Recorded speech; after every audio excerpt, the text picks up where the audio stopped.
शांति। ओम शांति।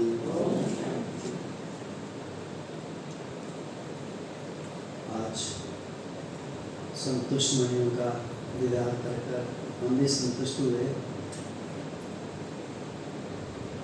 वैसे तो हम यहीं आसपास के ही है, लेकिन काफ़ी साल हो गए। 99 मधुबन में चले गए।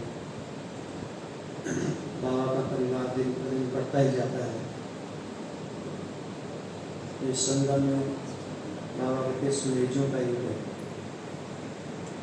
सदा खुशियों में रहने का युग है। सारे कल्प में केवल संगम युग है जिसमें उनको सच्ची खुशी मिलती है। भले देवता ही संपन्न है, लेकिन फिर भी जैसे आत्मा ऊपर से उतरेगी तब से उसकी उतरती कला सत्य का एक गीता माना सर्वगुण संपन्न से धीरे धीरे उनकी कला कम होती रहती है। और ये संगम युग है चढ़ती कला और उड़ती कला का।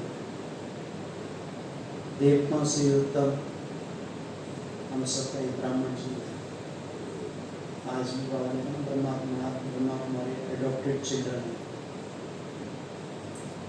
एक भी टाइटल का अगर हमको नशा चढ़ जाए और वो सदा स्थायी हो जाए तो जीवन में आने वाले जो भी उतार चढ़ाव परिस्थितियाँ हैं वो हम पर हावी नहीं है।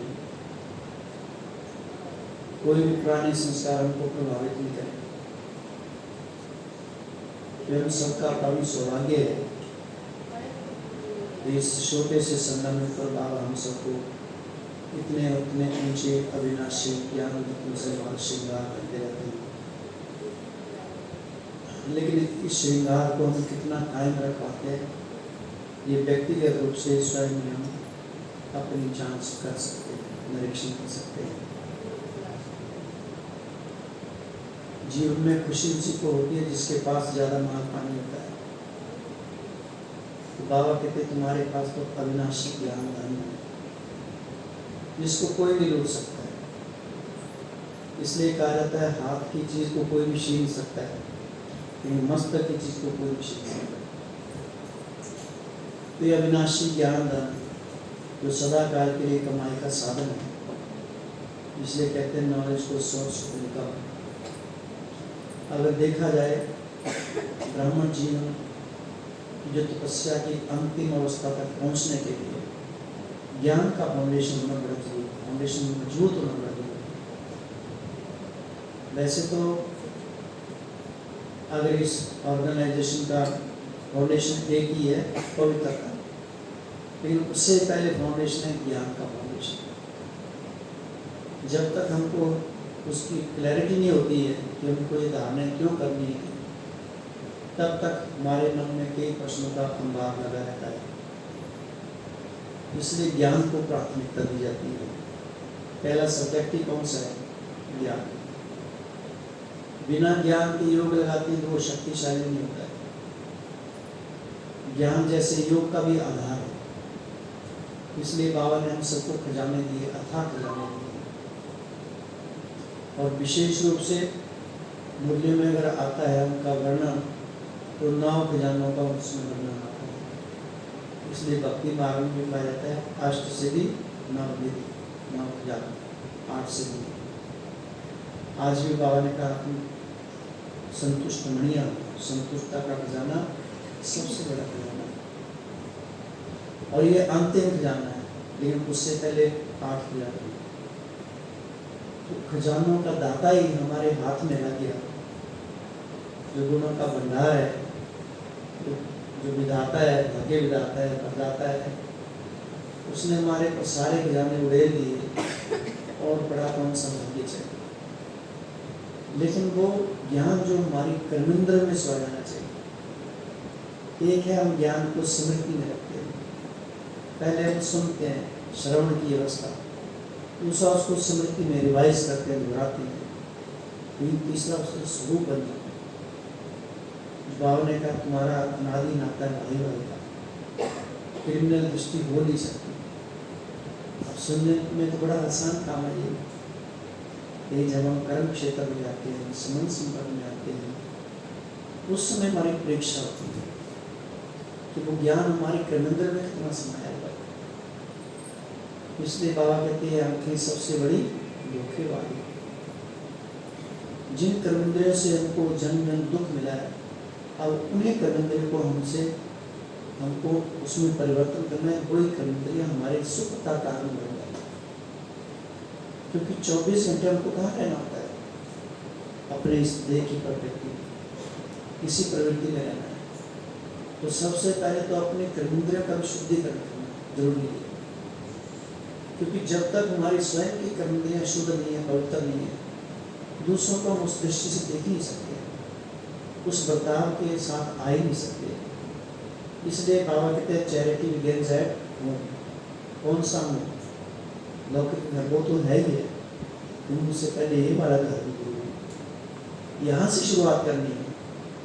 ज्ञान सुनाना बड़ा आसान है, लेकिन स्वरूप में लाना उसमें तो करने का। तो पहले हमको ज्ञान ये स्वयं को सुनाना है। जितना हम स्वयं को ज्ञान अच्छी तरह से सुनाते रहेंगे, दूसरे भी ज्ञान सुनने के लिए उतना ही राजी हो।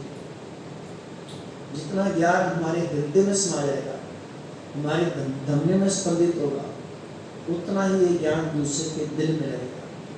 दूसरे भी हमारे से अपनेपन का अनुभव करने लगेंगे।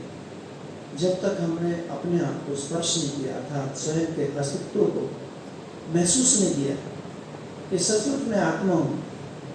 एक है सुनना, दूसरा उसका महसूस करना, रियलाइजेशन होना।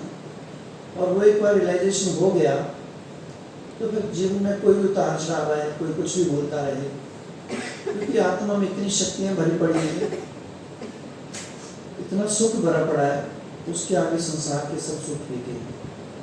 और यही शब्द हमारे जीवन का टर्निंग पॉइंट रहा था। 95 में दादी चंद्रमणि जी अमृतसर में आए हुए थे, जिनको बाबा शेरे पंजाब भी कहते थे। देखा किसने देखा दादी चंद्रमणि जी को? आप खड़ा करो। ये दादी चंद्रमणि जी बहुत हुमड़ी थे, एकदम लंबे चंदे, पूरे पंजाबी रखते थे और एकदम रमणीक और बहुत निर्भय एकदम। लेकिन उनकी साधना जो थी इतनी पावन थी, दादियों की साधना जो यज्ञ की आदि रतन थे, उनकी दृष्टि मात्र से या उनके स्पर्श मात्र से ही देह की शुद्ध बुद्धि भूल जाती। तो 95 में जब दादी जी अमृतसर में आए थे, तो उनको तो हमारा बड़ा भाई जबरदस्ती ले गया था। पहले दिन बड़ा भाई था इसलिए मना नहीं कर पाते थे, क्योंकि पहले से संस्कार ऐसे थे, माता पिता ने दिए हुए कि किसी को मना नहीं करना। तो बड़े भाई थे तो उनको लेके सेंटर में, अंदर से तो हमारा मन बिल्कुल था नहीं कि इस चक्कर में तो हमको जाने का नहीं है, ये धर्म कर्म के चक्कर में, क्योंकि बचपन से हमको भक्ति में कोई रुचि नहीं थी।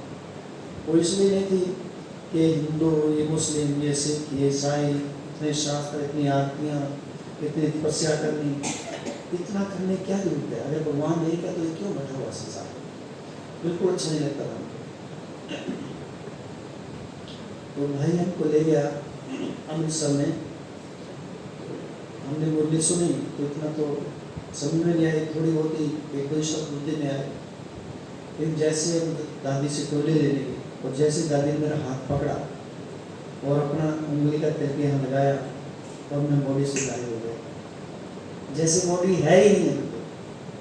वो 1 सेकंड का श्रीवी अवस्था का अनुभव होगा, 2 या 3 सेकंड में केवल, उसमें इतना सुख भरा हुआ था, उसके आगे संसार के सब सुख फीके हुए, सब गौण होते एकदम जैसे मिट्टी के समान है।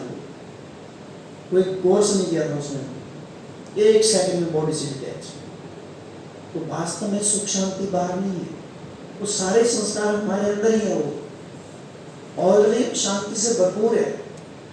बाबा से शांति लेने की जरूरत नहीं है कि शांति की किरणें आ रही हैं, शक्ति की किरणें आ रही हैं। ठीक है, हम अपने मन को बिजी रखने का साधन है, लेकिन ऑलरेडी है ही वो हमारे अंदर, क्योंकि जो पिता के संस्कार है वही बच्चे के संस्कार है, जो माता पिता के संस्कार है वही बच्चों के संस्कार होते हैं। तो पिता के संस्कार कौन से हैं? वो शांति का साधन है। तो मैं कहूँ, लेकिन हम स्वीकार नहीं करते उसे, एक्सेप्ट नहीं करते उसको। जब तक उस चीज को हमने स्वीकार नहीं किया कि सचमुच मैं ही मास्टर शांति का सागर हूँ, वो सारी शांति मेरे अंदर ही है, तो स्वतः शांति की अवस्था अपनी आप रहेगी, वो चित्त शांति से भरा रहेगा। ये तो बताया ना बीच में, शिकायती चित्त शिकायतों से भरा हुआ है, एक दो की कमी कमजोरियां देते रहे। तो स्वयं को झांकने का प्रयास करना, सब कुछ मेरे अंदर ही है। आत्मा जो अनादि अविनाशी है, संपूर्ण निर्विकारी, वो कहाँ है? वो आत्मा, वो यही है। वो बाहर से उड़ी आ रही निर्विकारिता, ऑलरेडी है ही है अंदर। इन स्वीकार करना, वो स्वीकार करने के लिए इतनी सारी ये लंबी यात्रा है, एक दिन नहीं होता वो। फिर हमको डेली बार बार मुरली बाबा क्यों सुनाते हैं? कई बोले तो भाई सेम लगती है ना, फिर बाबा क्यों सुनाते हैं? क्योंकि उनको पक्का नहीं होता। इसलिए बाबा कहते तुम बच्चे घड़ी घड़ी भूल जाते हो, इसलिए बाबा फिर से रिवाइज करते हैं। इसलिए कहते हैं करत करत अभ्यास के जड़ न तुझ जा, अभ्यास अभ्यास अभ्यास अभ्यास। इसलिए बाबा कहते एक दिन भी मुरली मिस नहीं होनी चाहिए। ये कुछ साधारण माँ बाप की थोड़ा नहीं है। बाबा का मन पसंद बनना है तो क्या करो? मुरली का पहला प्रधान धारणा के साथ था, क्या बताया बाबा ने? ले अगर बाप का मन पसंद करना तो क्या करो? याद करो। नहीं और कुछ होता है, गुणवान बनो। और सुन तो लिया हमने, लेकिन गुणवान बनना कैसे? वो सारा उसी में, ये सारे गुण मेरे में आ जाए, किसी का कोई गुण होते हुए दिखाई ना दे। जैसे बाबा भी आते हैं तो हमारे में अवगुण थोड़ा देखते हैं। पहले कितने सम्मान में स्थित करते हैं। आज बाप दादा दिलाराम बाप दादा अपने देर तक पीछे बच्चों को देख रहे हैं। मेरा हर बच्चा बेफिक्र बादशाह है, नैनों का नूर है, सिर का ताज है। कितने ऊंचे ऊंचे टाइटल देते हैं, विश्व परिवर्तक है, विश्व कल्याणकारी है। इतने सारे सम्मान से शुरुआत करते हैं। फिर जो हमारे अंदर कमी कमजोरी को जो दाग धब्बे लगे होते हैं, फिर मुरली के अंदर बताते हैं बच्चे तुम्हारे में ये भी है, ये भी है। फिर धीरे से बोले तुम बंदर बुद्धि भी हो। वो बंदर बुद्धि सुनने में कितनी खुशी होती है। तो हमको अपने सोमान में स्थित होने के लिए खुद भी हमको कुछ नए रास्ते तलाशने पड़ेंगे। ज्ञान में नवीनता चाहिए। एक ही तरीके से ज्ञान सुनना, सुनने के साथ जो हम लिखते हैं डायरी में, उसको नए तरीके से लिखना है, डेली नए तरीके से लिखना। जैसे आज की मूल में केवल 15-20 शब्द पकड़ लो बस, उस शब्द के साथ ही सारी मूल्य धीरे धीरे रिवाइज हो जाएगी। जैसे हम लिख रहे थे तो हमने 15-20 शब्द ही लिखेंगे। राहु का ग्रहण है, बृहस्पति की दशा है, माया के तूफान है, ट्रेटर बन जाते हैं। ट्रेटर क्या होते हैं?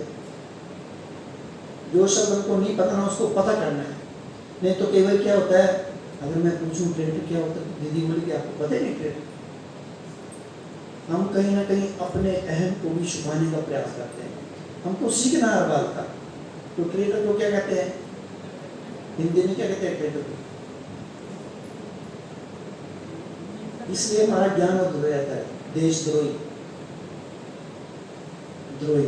तो हम भी जैसे माया के द्रोही बन जाते हैं, जैसे माया को अपना बना लेते हैं। तो कुछ एक शब्द पकड़ लेने हैं, तो कुछ एक शब्द पकड़ लेने हैं, फिर उन पर चिंतन करना है। बृहस्पति की दशा है। बृहस्पति की दशा अर्थात बृहस्पति किसको कहते हैं? बाबा को किस रूप में कहते हैं? बृहस्पति का अर्थ क्या है? बृहस्पति और क्या होता है? गुरुवार के दिन को बृहस्पति कहते हैं। बृहस्पतिवार हिंदी में उसको ही कहते हैं। तो सतगुरु का हाथ हमारे ऊपर है, उसके वरदान हमारे सिर के ऊपर है।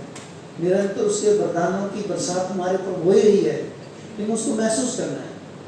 अब सूर्य तो रोशनी दे रहा है, लेकिन अब हम अंदर ही बैठे रहें तो उसको महसूस कर सकते हैं। उसको उसके सामने जाना पड़ता है। ऐसे ज्ञान सूर्य तो निरंतर अपना प्रकाश दे ही रहा है, लेकिन उसके प्रति हमारा मन बुद्धि कितना रहता है, ये हमारे पर डिपेंड करता है। और उसके लिए टाइम देने की आवश्यकता नहीं है कि हमारे पास टाइम नहीं है। टाइम तो ब्राह्मणों के पास सबसे ज़्यादा ही होता है। यहाँ से हम घर में जा रहे हैं, घर से यहाँ आ रहे हैं, कितना टाइम होता है? 15 मिनट, आधा घंटा लगता है।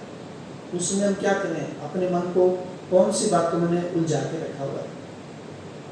सारा पुरुषार्थ हमारा अंदर का है, बाहर का है ही नहीं है।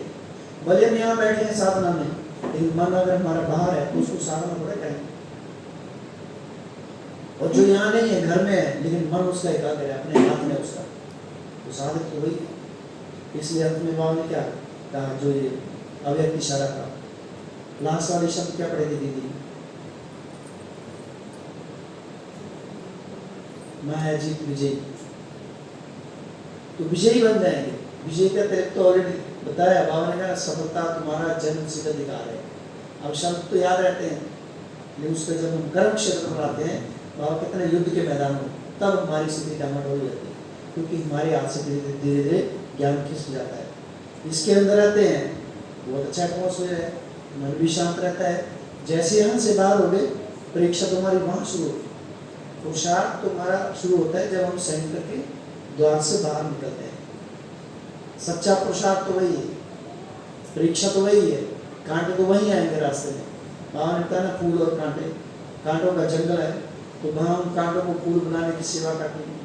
अब जिसने जिंदगी भर को कांटे छुआए हैं, बार बार बोला हुआ है और उसको फूल बनाना है, तो उसके प्रति हमारी शुभ भावना कितनी होनी चाहिए? वो शुभ भावना आएगी कहाँ से? Practice practice practice. तो सवेरे सवेरे अमृत वेले हमारे पास ऐसा समय है जो कोई नहीं कह सकता कि हमारे पास समय नहीं है। अमृत वेले का समय तो हम सबके पास है। अगर आधा पौना घंटा भी शक्तिशाली चार्जिंग स्वयं को कर लिया, बाबा कितने सारे दिन का आधार फाउंडेशन अमृत वेला है। जिसका अमृत वेला ठीक, उसका सारा दिन है। हाँ, परिस्थितियाँ आएंगी, चैलेंज आएंगे, ऑब्स्टेकल आएंगे, विघ्न आएंगे, लेकिन लोगों को प्रभावित नहीं करेंगे। अप्रभावित अवस्था है, ना किसी की अच्छाई से प्रभावित, ना किसी की बुराई से प्रभावित, जिसको बाबा कहते साक्षी दृष्टा अवस्था। पिछले संडे की मूल्य मुद्रा 5 बात की बाबा ने बताई थी। अप्रभावित किन बातों से रहना है? प्रकृति, माया, स्वभाव, संस्कार, वायुमंडल, और 5वीं कौन सी? संग दोष। ये ज्ञान जो है हमारे अंदर की आंखों को खोलता है, ज्ञान चक्षु। तो जो 9 खजाने बता रहे थे, तो सबसे पहला खजाना कौन सा है? कौन कौन से 9 खजाने? स्कूल के जो बच्चे होते हैं ना, फटाफट सुनाते हैं वो, तो हम भी गोल्ड स्टूडेंट हैं, तो कम से कम जो इस तरह के पॉइंट है ना, 9 खजाने, 36 गुण, बाबा के 32 गुण, ये तो परमानेंटली याद हो जाने चाहिए। वो हमारी बुद्धि की सफाई करेंगे और ये मूल्य के ज्ञान तक फिर ठहरने लगेंगे। इतने ऊंचे ऊंचे रत्न हैं और बुद्धि में पहले से हमने जहर भर के रखा हुआ है, तो अमृत डालेंगे थोड़ा सा और जहर का पहले से भरा हुआ है। तो 9 खजाने कौन से? सबसे पहला ज्ञान का खजाना है। इस ज्ञान ने तो हमारे जीवन का परिवर्तन किया। अगर ज्ञान ही हमको होता है कि हम शुद्ध आत्मा, पवित्र आत्मा है, जिंदगी भर हम एक जन्म तो शरीर ही समझते रहे, बॉडी कॉन्शियसनेस में थे। ज्ञान हमें इस शरीर से डिटैच करता है। ये ज्ञान कहाँ से आ रहा है? निराकारी धाम से आ रहा है। कौन सुना रहा है? निराकार बाप सुना रहा है। किसके लिए सुना रहा है? निराकार आत्मा को सुना रहा है। ये समृद्धि हमको इस बॉडी से डिटैच करते हैं। ज्ञान में ही बहुत ताकत है, लेकिन उसमें अगर एकाग्रता से उसको आत्मसात करने का पुरुषार्थ करेंगे, वो ज्ञान ही हमको एकदम विधेयी अवस्था में ले जाएगा, कर्मातीत अवस्था में ले जाएगा। हम दादियों को देखते थे, इतने इतने वर्षों की दादियाँ, फिर भी कोई भी मैगजीन उनकी शूट की नहीं जो नहीं पढ़ते। कभी हम इंद्र प्रस्थ से निकलते थे दादी जान के लिए, कभी ओम शांति मीडिया पढ़ रहे, कभी ज्ञानामृत पढ़ रहे, कभी शिवा मंत्रण पढ़ रहे। हमको भी आता था कि इतने वर्षों की साधना करने के बाद भी ज्ञान के साथ इतनी अटैचमेंट है। एक एक सेकंड में सफल किया हुआ। इसलिए दादी कहती मुझे घड़ी पहनने की जरूरत नहीं है, क्योंकि मेरी हर घड़ी सफल होती है। फिर मैं घड़ी पहनी क्यों? हर घड़ी को सफल करने की तरह। तो ज्ञान से हमारा अटैचमेंट, लगाव रहना चाहिए। जो हमारे पुराने विकार थे ना, उनको बाबा कहते डाइवर्ट कर दो। काम विकार को शुभ भावना, शुभ कामना, क्रोध को योग अग्नि, लोभ को शुद्ध लोभ में ज्ञान का लोभ हो जाना चाहिए। उसको इकट्ठा करते रहना, इकट्ठा करते रहना, इकट्ठा करते रहना, तब वो हमारे संस्कार नए संस्कारों का निर्माण हो। नहीं तो पुराने संस्कार इनको तंग करते हैं, दूसरा कोई तंग नहीं करता है। हम खुद ही अपने संस्कारों से तंग होते रहते हैं। इसलिए तो कहते हैं ना, आत्मा अपना ही मित्र, अपना शत्रु। शत्रु हमारा संसार में कोई दूसरा नहीं है, हम स्वयं ही अपने शत्रु बनेंगे। हमें पता बुरा नहीं देखना है, ये भी दिन में कितना बुरा देखते रहते हैं, और सबके पास तो है ही है। कौन किसको देख रहा है? सबकी जेब में रावण की अंतिम चाल घुस गया, उसने रखा दिया सबके पास। ये वरदान भी है तो अभिशाप भी है। और इससे इतना प्यार होता है कि बच्चों से भी इतना प्यार नहीं होता है। जैसे हाथ से गिर जाता है ना तो सीधा यहाँ चोट लगती है, कहीं स्क्रीन तो नहीं टूट गई इसकी। सबसे पहले वही देखेंगे स्क्रीन ठीक ठाक है, हाँ आप राहत मिलती है। हमारी अटैचमेंट सब इन साधनों से। बाबा कहते साधनों को यूज करने की साधना लाइन में होता है। वो साधना होती है साधनों के अभाव में। और ये हमने दीदियों के जीवन में, दादियों के जीवन में देखा होगा। पहले तो सुख सुविधाएं बिल्कुल थी ही नहीं। हमने खुद देखा आंखों से, दीदियों के पास खाने के लिए खुद के लिए नहीं होता था, लेकिन जिज्ञासुओं को खा लेते थे। किसी न किसी तरीके से बाबा का बच्चा बन गया। इतना बाबा वाला जीवन देखा हुआ है। खाने को आटा नहीं होता था, खुद प्रैक्टिकल हमने देखा हुआ।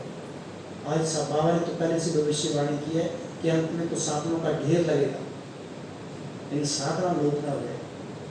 हमारी साधना को साधना खा जाए।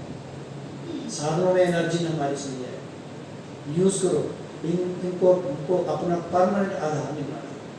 आज अगर इंटरनेट बंद हो जाए तो सारे कोई काम का नहीं रहेगा। और ये तो निश्चित तो होना ही है। कुछ दिन पहले इंटरनेट कनेक्शन डाउन हो गए तो लाइटें सारी रुक गई थी, सुना होगा किसने? कोरोना है तो बोल क्या है, मैं अभी आ रहा हूँ, सावधान हो जाओ, घरों में बंद हो जाओगे, खाना पीना इकट्ठा कर लो। कैसे आया? पूरे संसार में कोई अशुद्धता नहीं रहा उसमें। जो माँ बच्चे से बहुत प्यार करती थी, बच्चे को कोरोना में तो हाथ नहीं लगाती थी, कहाँ गया वो प्यार? इसलिए कहते हैं कोई किसी का नहीं है, सब दिखावे मात्र के संबंध है। अविनाशी संबंध एक परमात्मा। इसलिए बाबा बार बार क्यों कहते हैं बच्चे मुझे याद करो, मुझे याद करो, सर्व संबंधों से याद करो, एक बाप दूसरा ना करो, एक बाप दूसरा। क्यों कहते हैं? क्योंकि अविनाशी आत्मा की प्यास अविनाशी परमात्मा मिला सकता है। मनुष्य को सुख देंगे, कहाँ तक देंगे? साथ में कौन जाएगा? अंत में वही हमारे साथ में जाएगा। और वो है मुरली। बाबा ने कहा मुरली एक ऐसी लाठी है जिसको तुम पकड़ के रखेंगे तो तुम स्वर्ग के द्वार तक पहुंच जाएंगे।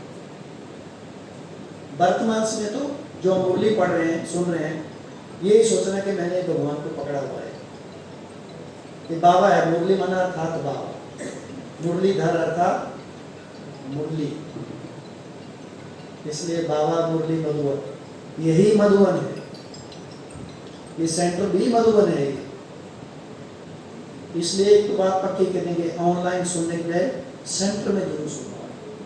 जो एटमोसफेयर यहाँ मिलेगा घर में नहीं मिलेगा। वो घर के एटमोसफेयर का प्रभाव अगर सुनेंगे घर में, ऑनलाइन भी, लेकिन घर के एटमोसफेयर का प्रभाव मुरली सुनते समय भी हमारे मन में जाता रहेगा। वाइब्रेशन वो ही हावी करता रहेगा। मुरली इतना समय थोड़ी याद रहेगी, लेकिन सारे दिन में उसका कोई असर नहीं होगा। यहाँ आकर इतनी पवित्र आत्माओं की दृष्टि हमारे पर पड़ेगी। हमारे पता नहीं कौन सा ऐसा छोटा बच्चा भी हो जो पवित्र आत्मा होगी, उसकी दृष्टि पड़ने से हमारे कई विक्रम भस्म हो जाएगा। उसको हमें खबर नहीं है उसको। पता नहीं कौन सी दादी छोटी बन के आई होगी और वो इतनी पास दृष्टि दे दे, हमारे जन्म जन्म के विक्रम भस्म हो जाए। इतनी त्यागी तपस्वी दीदियों की दृष्टि पड़ेगी। ये साधारण दीदियां नहीं है। बाबा ने उनको कौन सा दर्जा दिया हुआ है? गुरु भाई, भगवान के समान। नहीं तो इनको क्या जीवन को समर्पित करने की जरूरत पड़ेगी? भगवान ने उनके अंदर इतनी ताकत भरी है ताकि हम सबको ये रास्ता दिखा सकें। संसार में तो प्रवक्ता तो बड़े बड़े हैं, प्रवचन करने वाले तो बहुत बड़े बड़े हैं, लेकिन जो हमारे जीवन की सदगति कर सके, हमारे चरित्र को सुधार सके, हमें रोशनी दे सके, वो ताकत दीदियों में भरी। इसलिए तो निश्चित करना है कि सेंटर में एक दिन भी मिस नहीं होना चाहिए। और ये हमारे हाथ में है। हम ये माना नहीं कर सकते कि हमको ड्यूटी में जाना, फलाना ड्यूटा है। जहाँ चाह वहाँ रहा है। आंधी हो तूफान हो, सेंटर मिस नहीं होना चाहिए। अभी तो पता नहीं हाजिरी लगती नहीं लगती, पहले तो हाजिरी भी लगती थी। हम खुद अपने सुनाते हैं, अमृतसर से घर 6 किलोमीटर की दूर पर है, हम पैदल ही लेके जाते हैं। बड़ा भाई हमको ज्ञान मिलाया, अगर कभी कभी लेट हो जाता तो उसको छोड़ देते, निकल पड़ो। क्योंकि खुद हम रास्ता बनाएंगे, पीछे अपने आप उस रास्ते पर आएंगे। अगर हम इंतजार करेंगे कि पहले वो चले, ना वो जाएगा ना हम जाएंगे, किसी का कल्याण नहीं। निकल पड़ो। अकेले आए अकेले जाना, अकेले का मार्ग है। साथी जिसका भगवान प्यार हो गया आंधे हो तो ज्ञान के खजाने को बढ़ाना है। दूसरा खजाना कौन सा है? गुणों का खजाना। बाबा ने बताया ना, मानव संत बनना तो क्या बनना है? गुणवान बनना है। तो कौन कौन से गुण बाबा ने हमारे में भरे हुए हैं? तो आप सबके लिए होमवर्क है, पहले तो अपने अंदर आप माना हमारे अंदर कौन कौन से गुण है उनकी लिस्ट बनानी है, सबको अपनी अपनी बनानी है। नहीं तो क्या हम अपनी कमजोरियों को पकड़ के बैठे रहते हैं, मेरे इंद्रिय भी कमजोरी है, ये भी गुण है, ये भी गुण है, जाता नहीं है। हम गुणों का चिंतन नहीं करते, अपनी विशेषताओं का चिंतन नहीं करते। वो भी लिखनी है, किसी को बताने की जरूरत नहीं है। लिखो मेरे में कौन कौन सी विशेषता है, और सचमुच आप लिखेंगे उसी समय उसमें और ताकत आएगी। बाबा टच कराएगा, ये भी गुण है, ये भी गुण है, ये भी गुण है, ये भी गुण है। गुणों की खान है। क्यों? क्योंकि बच्चे किसके हैं? गुणों के भंडार के बच्चे हैं, गुणों के सागर के बच्चे हैं। तो हमारे तो संस्कार भी तो वही है। तो अथाह गुण हम सब में भरे हुए हैं, तो वो लिखने हैं। और एक काम करना पड़ेगा, केवल सुनने तक नहीं वो कुछ करो। यहाँ सुन लिया फिर बाहर जाके होमवर्क नहीं करेंगे तो फिर टीचर भी प्यार कैसे करेगा बच्चे को? वही बच्चा प्यारा होता है टीचर को जो उसकी आगे का पालन करता है। तो इतना बड़ा टीचर परम धाम से आता है लोग पढ़ाने के लिए, एक भी एब्सेंट नहीं करता है, और कम से कम होमवर्क थोड़ा सा तो करें। इसलिए कापी पेंसिल सबके पास होनी चाहिए, कभी मिस नहीं होनी चाहिए। नहीं तो इतना अच्छा मूल्य में पॉइंट होता है, सोचते हैं हाँ ये पॉइंट अच्छा है मेरे लिए, मैं इसको याद रखूँ, घर जाके लिखूँ, घर जाके भूल जाएगा। कई बार ऐसे होता है योग में अच्छी अच्छी टचिंग होती है, सोचते हैं बाद में लिखेंगे, बाद में भूल जाता है। इसलिए छोटी सी डायरी रखो जेब में, पता नहीं कौन सी बाबा कैसी ऐसी टचिंग कराएगा जिससे हमारे सारे विघ्न दूर हो जाए। इसलिए अपने गुणों को भी पहचानना है, अपनी जो छिपी प्रतिभाएं हैं, विशेषताएं हैं, गुण है, शक्तियां हैं, खूबियां हैं, उनका हमको पता होना चाहिए, तब तो दूसरों को दे पाएंगे ना। मुझे पता नहीं है कि मेरे अंदर कौन सा स्टॉक है मेरे पास में, दूसरों को हम क्या देंगे? खुद के पास पता है कि अंदर में ठीक है, माल गोदाम में भरा पड़ा है, तब तो दूसरों को दे पाएंगे। तो बाबा गुणों का खजाना भी हमको भरपूर करते हैं। तो देखना है गुणों के खजाने से कितना संभव। तीसरा कौन सा खजाना है? शक्तियों का खजाना है। तो कितनी शक्तियां हैं? बस 8 ही पकड़ के रखी हैं। कब से?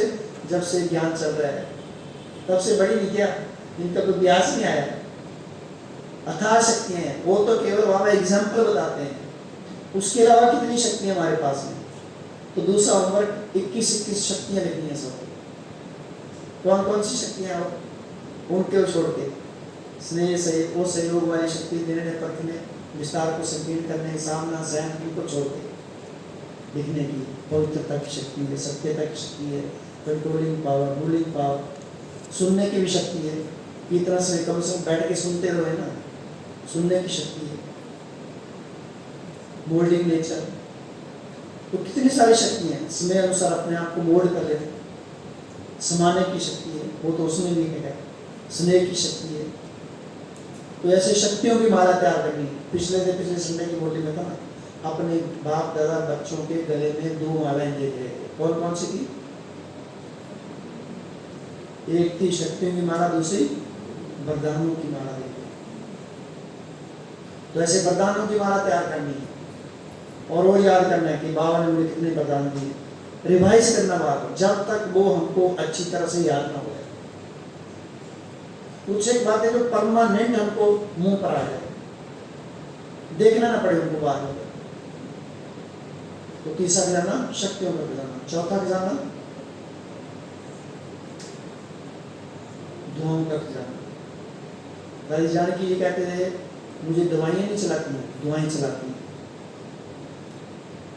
10% दवाइयां चलाती हैं, 90% मुझे दुआएं चलाती हैं। और सच में दादी जी को देखते थे तो अभी हॉस्पिटल ऐसे लगता था गए, और शाम को डायमंड हॉल में स्टेज पर क्लास कराने का। और दादी बोलते अंत में मेरा शीश हो गया ना, तब में मैं क्लास कराते हूँ, ज्ञान निकलेगा मेरे मुख से। और सच में प्रैक्टिकल में देखा, 2 दिन पहले क्लास कराई, तीसरे दिन। तो दुआएं जीवन में एकत्रित करना बड़ा आवश्यक है। और दुआएं कहाँ से मिलती हैं? सेवा करने से। और सेवा का तो भंडार है हमारे पास। चाहे वो तन से, मन से, धन से, ये तो हमारे कमाई का साधन बन गया। इसलिए जो भी सेवा मिलती है सेंटर में, बस आंखें बंद करके कर देंगे। वो सेवा हमको निर्बंध बना दी। हम खुद ही बताते हैं, जब सर्विस करने आते तो सुबह 9 बजे जाते थे। बहन जी ने हमको पहले दिन में कहा, जब कोई बिना कोर्स वोर्स के आप सेवा करेंगे, हमने कहा हाँ जी करेंगे। तो ऐसे चद्दरों का ढेर लगा दिए, क्लासरूम की सब चद्दरें धुलाई करनी है। हमने कहा ठीक है। तो पहले दिन से हाँ करते करते धीरे धीरे हम दुकान में 9 से 9:30, 9:30 से 10, 10:30, फिर 11, 12 बजे थे दुकान में पहुँचते पहुँचते शोरूम में। वो भी बोलते थे शोरूम वाले मालिक भी, इतना लेट क्यों? लेकिन वहाँ भी जी जान से सेवा करते, वहाँ भी शोरूम को, दूसरे की दुकान को, उसकी दुकान से उनके लिए अपना काम करें, जी जान से करते। इसलिए धीरे धीरे वहाँ से निर्बंध। तो बाबा कहते हैं अपने को ईश्वर सेवाओं के बंधन में बांध दो, तो दूसरे सब प्रकार के बंधन अपने आप छूटेंगे। वो सेवा बाबा अपने आप ही देंगे। तो उसको सारे संसार का परिवर्तन करना है, छोटा मोटा काम थोड़ा सकता है। इतना बड़ा महायज्ञ चल रहा है, इसमें हमारी थोड़ी सी आहुति डल जाए, चाहे वो तन से, मन से, धन से, इसलिए स्नेह पर सब कर देना है। तो कितने खिलाने हुए? दुआओं का खिलाना चौथा। अगला है, अगला कौन सा होगा? शुद्ध संकल्पों का ज्ञान। एक है खाली संकल्प, संकल्प तो सब कुछ करते हैं, लेकिन शुद्ध अर्थात समर्थ शक्तिशाली संकल्पों का ज्ञान। और वो कहाँ? मूल्य से मिलता है। हर संकल्प में ताकत तो पावर बढ़ जाए, तो शुद्ध संकल्पों का ज्ञान। अगला खजाना समय का खजाना। स्नेह बहुत बड़ी संपत्ति है। जिसने स्नेह को सफल कर दिया, स्नेह उसका साथ देगा। अगर स्नेह को बर्बाद किया तो उसमें संसार में करके बर्बाद कर देगा। तो एक एक सेकंड बड़ा कीमती है। इसलिए ऐसा हमारा स्नेह चले व्यर्थ में, देखने, सुनने, बोलने में, गपशप मारने में, इधर उधर घूमने में, खाने में, पीने में, जिंदगी में तो वही करते रहे। एक एक सेकंड पाव कहते वर्षों के समान। इसलिए संगम का समय बहुत महत्वपूर्ण है। 21 जन्मों की कमाई का आधार है। इसलिए स्नेह को पूरी तरह से समझ करना है। कितने जाने होंगे? 9 से ज्यादा ना हो जाएंगे। कितने वे? 6। अगला है पवित्रता का खजाना, जो हम केवल ब्राह्मण आत्माओं के पास है, सारे संसार की आत्माओं के पास है। सारे संसार की आत्माओं में से केवल हम ब्राह्मणों के पास में। बाबा का एक ही कर्तव्य है, सारे संसार को पार होना। जो आत्मा जितनी पवित्र है उतना वो बाबा के नजदीक है। जितनी पवित्र है उतना ज्ञान रत्न बुद्धि में ठहरेंगे। जितनी पवित्र है उतना शुद्ध बोल उसके मुख से निकलेंगे। जितनी आत्मा पवित्र है उतनी शुद्ध वाइब्रेशन रहेंगे। और जितनी आत्मा पवित्र है उतना सेंटर भी निर्विघ्न रहेंगे। सबसे बड़ा खजाना तो बाबा की पवित्रता का खजाना। और अगला खजाना कौन सा है? कितने हो गए? 7 हो गए। फिर है खुशी का खजाना। खुशी ब्राह्मण जीवन का श्वास है। ब्राह्मण जीवन में उदास रहे, भगवान के बच्चे उदास अच्छा लगेगा? वो देवता भी भगवान के बच्चे नहीं है, फिर भी वो खुश है। हम भगवान के बच्चे हैं और हम उदास रहे। माँ बाप को कौन से बच्चे से रहते हैं? उदास रहने वाले, खुश रहने वाले। तो खुशी हमारी, बाबा कहते हैं शरीर चला जाए लेकिन खुशी नहीं जाए। खुशी कायम रहेगी तब जब पूरा होमवर्क करते रहे, दूसरों का दिल जीत लेंगे। और लास्ट वाला खजाना कौन सा होगा? मुरली में संतुष्टता। ये होगा अंतिम खजाना। तब मुख से निकलेगा पाना था सो वो और खाना था सो खा लिया। क्या खा लिया? सारा ज्ञान खा लिया। तो ऐसे खजाने 10-9 खजाने, ऐसे बहुत सारे खजाने हैं। लेकिन चिंतन को बढ़ाना है, अपने आप को ढीला नहीं करना। चिंतन को शुरू कर दीजिए। कुछ परमानेंट बातें हमको याद नहीं रहती। जब भी मन भागे उनको रिवाइज करो, बार बार रिवाइज करो। बाकी आप हमारे देवेंद्र भाई जी हैं, नेपाल से हैं, पिछले 25 वर्षों से गुरु में समर्पित हैं। ज़रा भी टाइम वेस्ट नहीं करते हैं। जब भी मौका मिलता है तो साधना में रहते हैं। गाइड की सेवा भी करते हैं। दूसरे डिपार्टमेंट में कहाँ भी मौका मिले माना अपने समय को सफल करने की युक्ति से भंडारे में तो करते हैं, लेकिन दूसरा भी अपना समय पूरा सफल करते हैं। आज बाबा नेपाल को याद किया था, किस बात की? हाँ, तो आप बताएं कि नेपाल में क्या होता है, बताएंगे अपने मुख से। ओम शांति।